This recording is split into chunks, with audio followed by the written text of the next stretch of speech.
Hi friends, இன்றைக்கி Sunday special chicken biryani தான். வாங்க இங்கே பார்க்கலாம். இங்கே சிக்கன் வந்து லெக் பீஸோட 2 பீஸ் போட்டிருக்கேன். இல்லைனா எங்கள் வீட்டில் சண்டை வரும், 2 பசங்க இல்லையா, அதனால் ஆளுக்கு 1 சிக்கன் எடுத்து வச்சுருக்கேன். வெங்காயம், தக்காளி, பச்சை மிளகா, புதினா, கொத்தமல்லி தழை, இஞ்சி பூண்டு பேஸ்ட் அரைச்சி வச்சுருக்கேன். இங்கே பாருங்கள், பாஸ்மதி ரைஸ் வந்து கழுவி ஊற வச்சுருக்கேன். இது வந்து புதுசாக இன்றைக்கி வாங்கிட்டு வந்த பாத்திரம். நான் ஏற்கனவே நான்ஸ்டிக் ஒன்று வச்சுருந்தேன், நான்ஸ்டிக் எல்லாமே போயிடுச்சு. இப்போ இது புதுசாக வாங்கிட்டு வந்திருக்கேன். எப்படி இருக்குன்னு சொல்லுங்கள். இது நான்ஸ்டிக் கிடையாது. இப்போ நம்ம அடுப்பு பற்ற வச்சுக்கலாம்.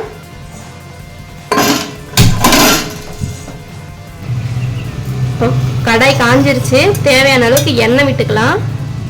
நான் 1/2 கிலோ அரிசிக்கிட்ட எடுத்திருக்கேன். 1/2 கிலோ விட கொஞ்சம் கம்மியாக தான் எடுத்திருக்கேன். நெய் விட்டுக்கலாம். கொஞ்சமாக விட்டுக்கோங்க, அப்புறமா பிரியாணிக்கு வந்து தம் போடும்போது கொஞ்சம் விட்டுக்கலாம். இங்கே வந்து பட்டை, கிராம்பு, ஏலக்காய், ஒரே ஒரு அன்னாச்சி பூ, நிறையா போடாதீங்க, ஒரு மாதிரி கசப்பாயிடும். பிரியாணி இலை, கடல் பாசி. இது இப்போ வந்து எண்ணெய் சூடானதும் போட்டுக்கலாம்.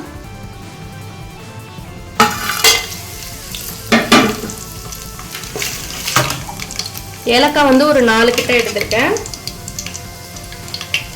இப்போ வந்து வெங்காயம் போட்டுக்கலாம். இது பொரிஞ்சதும் போட்டுக்கலாம். பொரிஞ்சிட்ருக்கு, இப்படியே போட்டலாம்.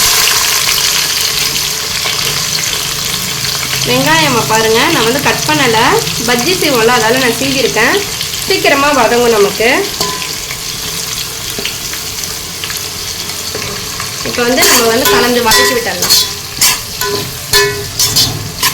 வெங்காயம் வந்து நல்லா கோல்டன் ப்ரௌனாக ஆகணும். அடிக்கடி கிண்டக்கூடாது, அப்படியே விட்டுருங்க. சிக்கனில் வந்து கொஞ்சமாக தயிரும் உப்பும் சேர்த்து பிசைஞ்சு வச்சிடலாம். சிக்கன் வந்து சாஃப்டாக ஜூஸியாக இருக்கும் பிரியாணிக்கு. தயிர் விட்டுக்கலாம். கொஞ்சமாக வந்து உப்பு போட்டுக்கலாம்.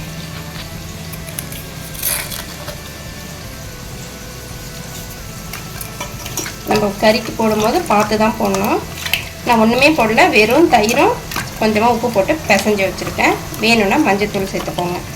நான் சேர்க்கல, நான் பிரியாணியில் சேர்த்துக்கிறேன் வதக்கும் போது. அவ்வளோதான். இப்போ நேரம் அந்த வெங்காயம் தக்காளி வதங்குற அளவுக்கு ஊறினாலே போதும், நல்லா ஜூஸியாக இருக்கும். நான் என்ன இந்த மாதிரி லைட்டாக கோல்டன் ப்ரௌன் ஆனதும் நம்ம வந்து இப்போது புதினா தழை சேர்த்துக்கலாம். இந்த எண்ணெயில் புதினா போடும்போது இந்த புதினாவோட ஃப்ளேவர்லாம் இந்த எண்ணெயில் இறங்கும். புதினா போட்டு ஒரு 2 நிமிஷம் நல்லா கலந்து விட்டுக்கோங்க.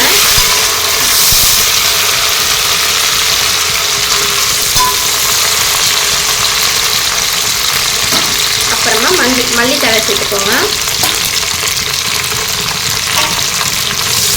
அதையும் சேர்த்து நல்லா கலந்து விட்டுட்டு அடுப்பை வந்து மீடியம் ஃப்ளேமில் வச்சுக்கோங்க.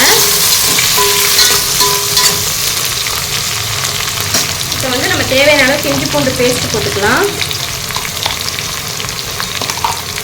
நீங்கள் எவ்வளோ கறி எடுக்கிறீங்களோ, அரிசி எடுக்கிறீங்களோ அந்த அளவுக்கு கூட்டி குறைச்சி சேர்த்துக்கோங்க.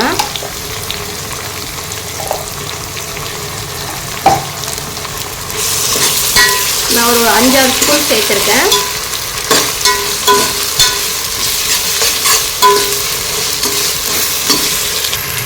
இஞ்சி பூண்டு பேஸ்ட் வந்து நல்லா பச்சை வாசனை போகிற அளவுக்கு நல்லா வதக்கிக்கோங்க.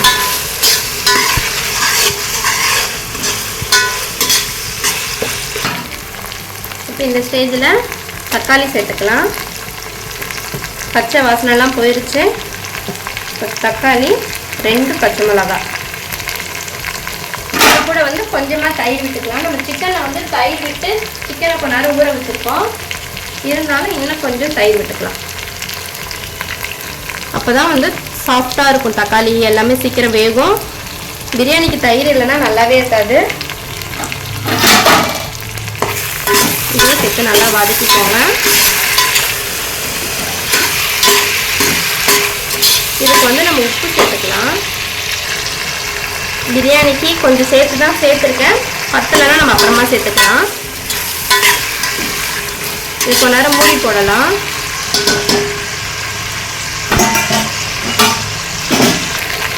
கொஞ்ச நேரம் மூடி போட்டு வேக வைக்கலாம். அடுப்பை வந்து சிம்மில் வச்சுக்கோங்க.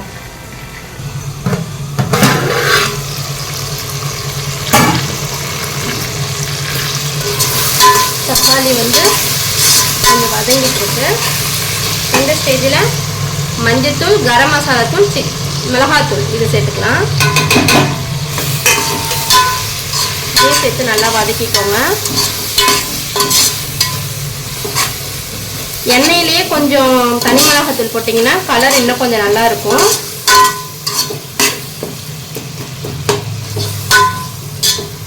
அடுத்து வந்து ஜபார் பாய் ஸ்டைலில் பிரியாணி செஞ்சு காட்டுறேன். அவர் சொல்கிற அந்த அளவுலலாம் செஞ்சிங்கன்னா சூப்பராக இருக்கும். இப்போ நாங்கள் ஊருக்கெலாம் போவோம், அப்போல்லாம் வந்துட்டு ரொம்ப 10 கிலோ 15 கிலோ அந்த மாதிரிலாம் வந்து 7 கிலோ அந்த மாதிரிலாம் வந்து பிரியாணி செய்வேன் நான். அதெல்லாம் உங்களுக்கு வீடியோ காட்டுறேன். அப்போ என் சேனலை வந்துட்டு சப்ஸ்கிரைப் பண்ணி வச்சுக்கோங்க. அப்போ தான் வந்து உங்களுக்கு வந்து அடிக்கடி நோட்டிஃபிகேஷன் வரும். நிறைய வீடியோஸ் இனிமேட்டு அடிக்கடி வரும், பாருங்கள்.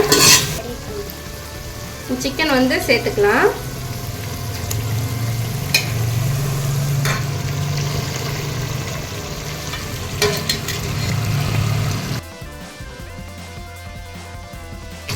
இப்போ சிக்கனை வந்து நல்லா சேர்த்து கிண்டிக்கலாம்.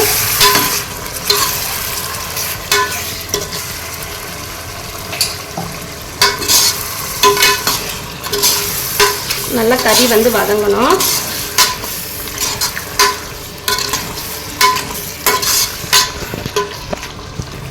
கொஞ்ச நேரம் மூடி போடலாம். சிம்மில் வச்சுக்கோங்க. சிக்கன் நல்லா வெந்துருச்சு. இப்போ வந்துட்டு இந்த டம்ளரில் 2 டம்ளர் பாஸ்மதி ரைஸ் எடுத்திருக்கேன். இது டம்ளரில் குட்டி படி மாதிரி தான் 2 எடுத்திருக்கேன். 1க்கு 1.5 சேர்த்துருக்கேன். 3 இதால் 3 தண்ணி எடுத்து இங்கே சுடு தண்ணி வச்சுட்டேன். சுடு தண்ணி வச்சு ஊற்றுனீங்கன்னா சீக்கிரமாக பிரியாணி ஆகும். சிக்கன் வந்து நல்லா வெந்துருச்சு. இப்போ நம்ம சுடு தண்ணி சேர்த்துக்கலாம்.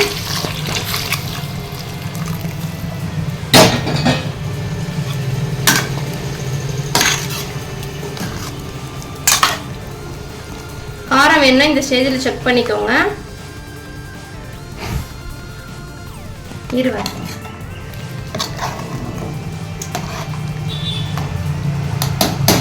இது வந்து இன்னும் கொஞ்சம் உப்பு போட்டுக்கலாம்.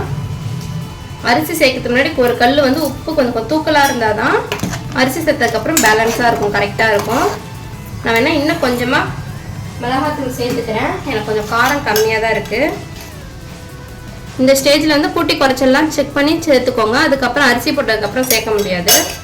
எனக்கு போதும்.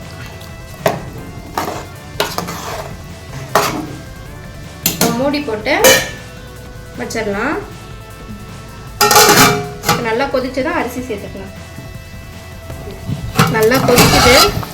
கரண்ட் போயிடுச்சு, கொஞ்சம் அட்ஜஸ்ட் பண்ணிக்கோங்க.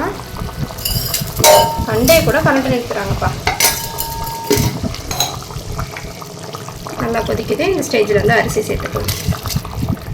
அரிசி வந்து கழுவி அப்படியே வச்சுக்கோங்க. கையை விட்டு நல்லா உடச்சிடாதீங்க. அப்படியே மேலாப்பில் போட்டுக்கலாம். இப்போ வந்து அப்படியே கலந்து விட்டுக்கலாம்.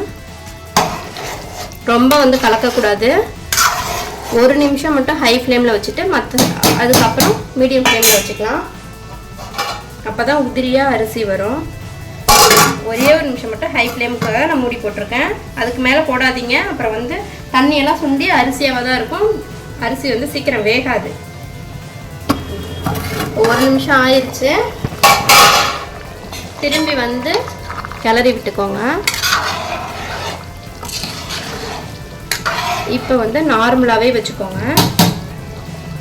அடுப்பை வந்து நார்மல் தீயில் வச்சுக்கோங்க. ரொம்பவும் சிம்மில் வைக்க வேண்டாம், நார்மலாக வச்சுக்கோங்க. இதுலேயே இப்போ வந்து வேகட்டும். இப்பயும் வந்து திருப்பி மூடி போட்டுக்கலாம். இப்போ வேணும்னா இந்த ஸ்டேஜில் நெய் விட்டுக்கோங்க. அரிசி வந்து ஒன்றோடு ஒன்று ஒட்டாமல் நல்லா உதிரியாக வரும்.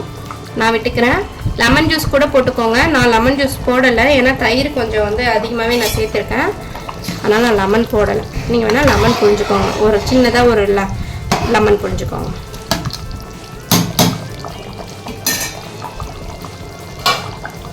மூடிடலாம்.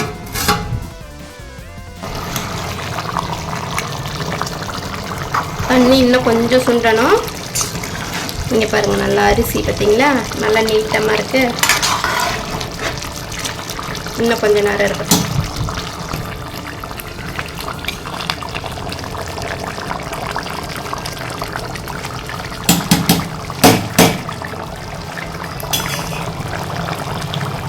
கொஞ்ச நேரம் மூடி போட்டுக்கலாம். நீங்கள் மூடி போட்டு இதேமாரி செஞ்சிங்கன்னா வந்து அரிசி உடையாமல் நல்லா நீட்டாக வரும். அடிக்கடி கிண்டாதீங்க. இப்போ வந்து தண்ணி இன்னும் கொஞ்சம் சுண்டி வரணும். வந்தாலும் தம் போட்டுடலாம். தண்ணி வந்து கொஞ்சம் அடியில் இழுத்து விட்டிங்கன்னா தண்ணி எல்லாம் கொஞ்சம் அடியில் போயிடும். இந்த ஸ்டேஜில் தம் போட்டுக்கலாம். சிம்மில் வச்சுக்கோங்க. ஒரு 15 to 20 நிமிஷம் தம்மில் இருக்கணும். கொஞ்சமாக வெயிட்டான பாத்திரத்தை வச்சுக்கலாம். அவ்வளோதான். அடுத்து சிக்கன் கிரேவி, சிக்கன் பிரியாணி, முட்டை, ஆனியன் ரைத்தா இது எல்லாம் தான் நம்மளுக்கு இப்போ நம்ம ரெடி பண்ண போகிறோம். இப்போ பிரியாணி ரெடி ஆயிடுச்சு, தம் போட்டாச்சு. அடுத்து சிக்கன் கிரேவி செஞ்சிடலாம். கிரேவி பண்ணிகிட்ருக்கேன்.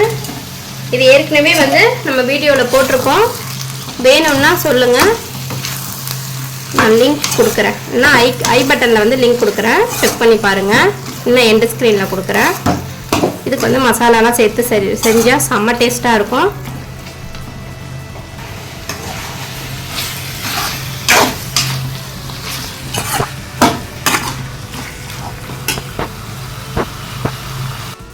தம்மு போட்டிருந்தோன்னே எப்படி இருக்குன்னு பார்க்கலாம். வாவ், சூப்பராக இருக்குது. இந்த பாருங்க அரிசியை எவ்வளோ அழகாக உதிரியாக வந்திருக்கு பாருங்கள். செம்மையாக இருக்குது. நம்ம எதிர்பார்த்த மாதிரியே சூப்பரான Sunday special chicken biryani ready ஆயிடுச்சு. பாஸ்மதி ரைஸில் வெந்திருக்கான்னு பார்ப்போமா? வெந்து போச்சு. செம்மையாக இருக்குது. அடுத்து சிக்கன் கிரேவி, முட்டை, ஆனியன் ரைத்தா எல்லாமே இருக்குது. உங்களுக்கு ஒன்று ஒன்று அப்புறமா காமிக்கிறேன். இப்போ ஆஃப் பண்ணிடலாம். அவ்வளோதான், சிக்கன் பிரியாணி ரெடி. எல்லாமே ரெடி ஆயிடுச்சு. இப்போ சுட சுட சிக்கன் பிரியாணி.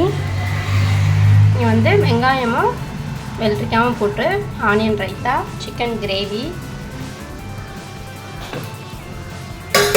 இப்போ வந்து பரிமாறிக்கலாம். நாங்கள் ஏற்கனவே சாப்பிட்டோம். இது வந்து எங்கள் வீட்டுக்காரருக்கு.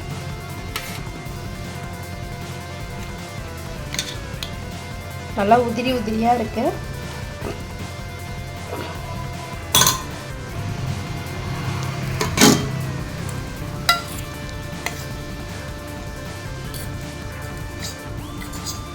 ஆனியன் ரைத்தா வச்சுக்கிட்டோம்.